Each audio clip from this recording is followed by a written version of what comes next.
voyager après na yebe sel na pasoli na ibe penda na longoli pour ça bozambi wana pe na délivrer il a salari na asani na monde il est en train de tromper les gens à Bruxelles et de tromper les gens ba on va pas passer Facebook gagner à ça l'église on a vu bango tout le monde sur les pasteurs sur les journalistes dis-moi là où un pasteur et les gens d'amour d'où à douceur pour amener les gens en pression dans la douceur vous pouvez vous appeler dans vos bâtiments oye bien bâti okenda eba akokia en ligne okenda kuna ndenge boza na eloko poto reconnaître ota na tuni kata la loketo bien alors binanga na yo zambe eloko esika kobi pas dans les histoires de l'esprit si tu ne connais pas l'esprit ça c'est impossible donc tu mourras mutu a conversion à solo eza lokola carlito asala vrai succès bana batelema motiba chose partout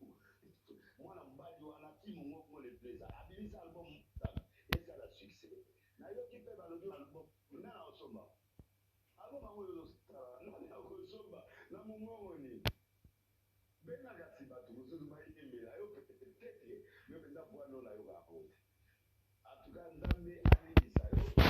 je te pardonne parce que tu es mis ange mis de mots moi je crois en toi même pas 5% oyo bapesha eza kala mawa mais soko tietembe na sikoyo image na yo ya nzoto soko tietembe na bimiseli yo sikoyo bafille wana oyo olongolisa oti lelo baokota su te badanseuse baesese oyo osala kisa miso yango kasi ozwa kiso mpona fete mpo ozali na succès te balokola neti linda anakomana naikutaka na succès kalito ai na succès esi okenda kozwa oyo kosakola na lokuta awa ozali na kisi yango oyo ozwaki mpona succès nini mpo ata mwa eloko moko oyo tokoreteni na motu te na okango mabondeli na okango mabondeli omoni yo na mabondeli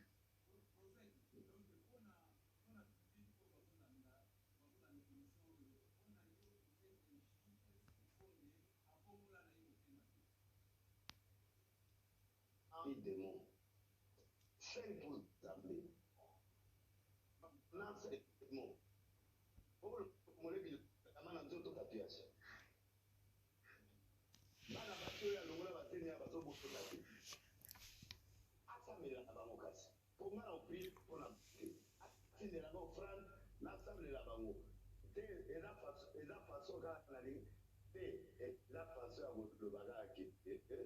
il a fait trop de dégâts il continue à faire des dégâts il doit mentir c'est le pente il continue tilelo continue finga tilelo azo continue na basi tilelo il est hypocrite sincère ce que tu na la ça bato ebele awa na ça na bazo tia tembe na obimisi image na to bazo loba na ba famille na fille oyo ya bima na bango awa en image na 7 filles oyo ya bima na bango abebisa bango et ba fille alakisi bango na TV il faut que vous avez na yo ya commencer ya soki ya corona atikala kuna na corona ati corona na aiya suna makambo ya boya kotika te tinga kama musicien journaliste éviter lola ye pour lola azwa nzoto lawo kende na ba machine ba longola soki pour pas elongwa parce que ba de kala na nzoto lawo puis tu dois te repentir sincèrement parce que tu as mis trop de dégâts et puis sinon on est à l'okuta na on dimangoti na on dimate ko ozali na succès pas journaliste moto azaka kisi lokola ba carlit bato kola basala ba succès oyo akomi soki nani passer wa basala succès ongwana te bazoeskoke bato bavoyage bazosala badégâts me kati église bakoki na musique wana moto alongoli bango soni ezaka ndeko na biso carlit lui en passant les restes wana bazocrée biso ka baproblème bademo mosusu baya kobata marche tozobunda nanu tolongwa na kaka biloko yango bino bozoya toza na mitakala ebele ya baproblème réglé awa na bedidere mpe boye lisusu kotika biso atrouble awa okokoma te niyo osalaka mawati oya okufa papa oyoki nga très bien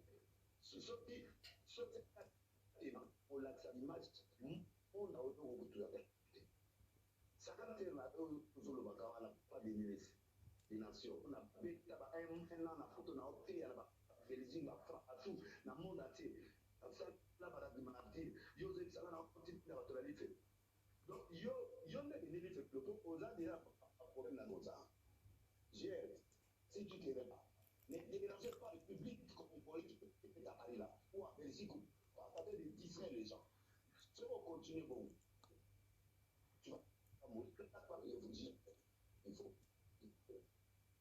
oyo obimela biso wa sida na weli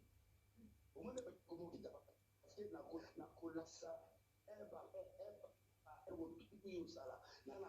liste ya 32 choses oyo na solo moko naozela oprovoke nga lisusu bona banda otale yango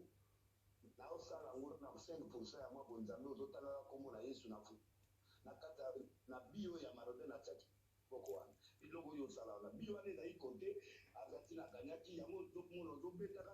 babi ya liboko nde ozomona bato babebo pasteur te pas un pasteur. Moi je dis que ange merci na mwana oyo héritier nde bopesi biso révélation.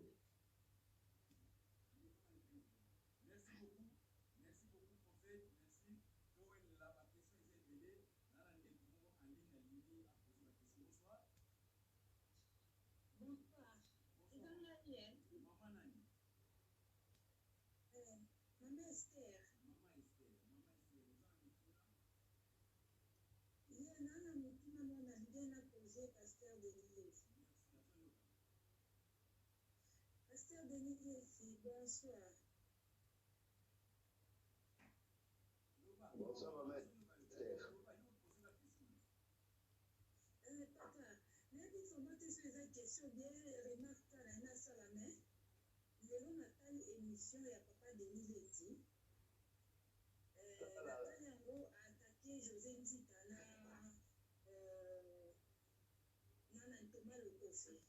Alors nga nayebi Denis Leti aza moto ya bapolémique gentil. Malgré bato makambo nyonso bato balobaka na ye me nga ayebi azalaka gentil. Mais pour répondre à Thomas Lokofe ndenge arépondaki ye wana na José Nzita nasepeli yango te. Parce que José Ndita ya alobaki juste que quand m'a posé une question José Ndita azali kaka alobi ye aoloba eloko te au contraire alobi ye mosala oyo azalaka na mpona pasteur Denis Leti eza ke pasteur Denis Leti akendaka kobeta na église ya pasteur Denis Leti mpe pasteur Denis Leti apesaka enveloppe moko ya bien wana bato nyonso bayebi yango keno Denis Leti asololaka bien kote ya mbongo akabaka mpenza José Ndita ayebisaki alobaki juste que non te pasteur Denis Leti asololaka bien na enveloppe Thomas Lokofe ye alobaki pasteur aza motu na nga ayedanga kutu na makambo ya ndako na ye azwi na mona fulanda ate gouvernement awa azwi pasteur Denis Leti moto ayedaki ye alors nameka nayebisaka pasteur ke avant osala émission koloba mabe ya bato il faut na olanda no émission wana journaliste akopoza baquestion omoni tozotala bato essentiel alakisi yo video ya makambo oyo nani FGS alongi alors avant korépondre motu tala no émission José Ndita aboyaki akokota makambo na yo Thomas Lokofe ye alobaki juste kaka te bon pasteur Denis Leti aza motu nanga aza pasteur mona respecta mingi mais abima na ye nde na monde wana ya bedingo etu omoni donc eloko na ngai nalobaka yango wana. Merci maman Esther.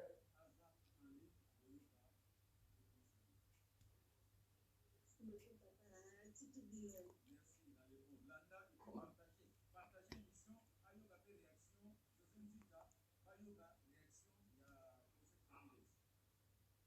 Partagez Chico, merci papa. Maman Esther,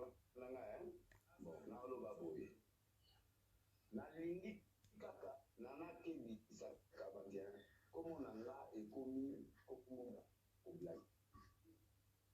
première fois émission moko nzita ayebisi makambo papa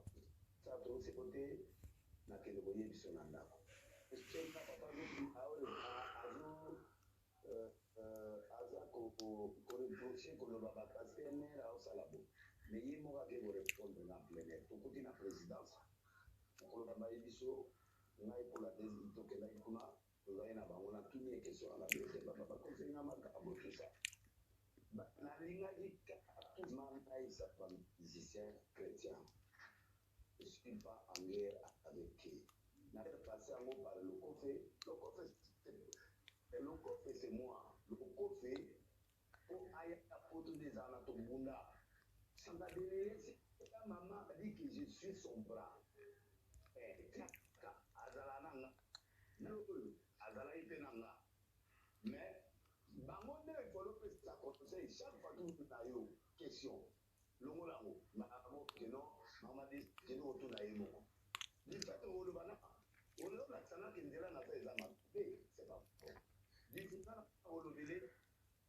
olotuna ye na ndako na ye évidemment parce que j'ai voulu tout seulement ezali na président te mpona kolokofete faire passer le message aux enfants mpe nango qui laisse à la histoire et à beaucoup du respect. Donc, je voulais qu'aucun musicien chrétien pour dire que arrange l'histoire d'abord de vous arranger vos histoires et tant mon nom, mon misango, avant d'approcher un grand leader à Mokalokolala. Ce n'est pas dit qu'on soit Kenabi, bon arranger ma camonabino.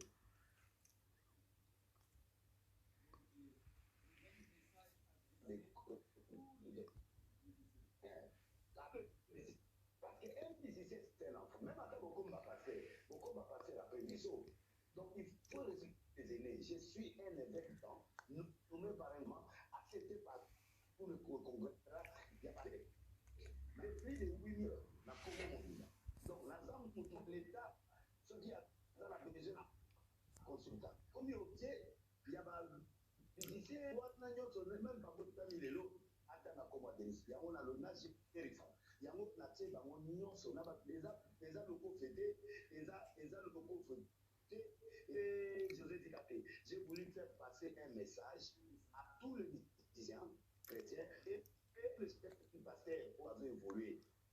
Nato Saka Sonika Futa, Nato Saka Archibishop, Dino.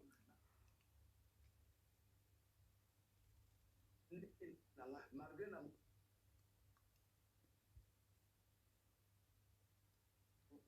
Salam les respects. Il y a beaucoup de monde à